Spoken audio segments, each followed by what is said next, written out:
শুয়ে আছি অপারেশন আমার টিউমার হয়েছিল, অপারেশন করে আসে বোনের বাসায় শুয়ে আছি। বোনেরা থাকতো ঢাকায়। তা স্বপ্ন দেখলাম এই চোখে এক বিটা বুড়ো একটা বিটা লাঠি হাতে করে দাড়ি মারি আল্লাহ বড় জামা গায়ে। মনে হলো যে আমার ঢালাতে নামি উপর থেকে নামি নিচে আসলো আমার খাটে। ও গাতে আমার স্প্রিং এর খাট, ওতে শুয়ে আছি।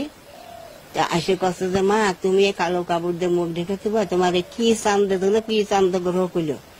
ওই বলে যে আজকে তোমার মুখে দাঁড়িয়ে আল্লাহ দেশে, তুমি কারোর দেখাবা না, কারোর হাতে খাবা না, আর তুমি পানি পুড়িয়ে দিবা, যে কোনো রোগ সারবে পানি পুড়িয়ে দিবা।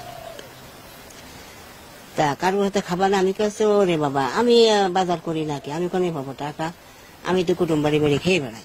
তা আমি তোমার কারোর হাতে খাবো না এই কথা কি করে আমি করবো।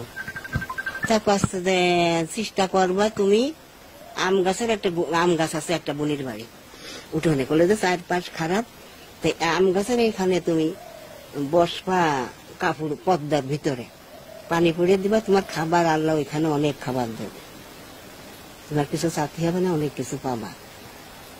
তা আমি ওইটা করিনি, ওই এমনি সব ওরকম সকালে উঠে ওই রহস্য করি, ওখানে বাসা ভাড়া ছিল বোনের এখানে। আমি ওই সকালে উঠে মুখ সাবান দেয়, আমি কাছে দে তোর মধ্যে সুন্দর হয় না কি, একটু সাবান ধুয়ে নি, রসিকতা করি প্রতিদিনই মুখ ধুই।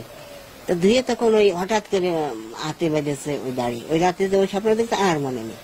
তখন আমি সবার ডাকেছি, তোরা দেখছে আমার কি হয়েছে।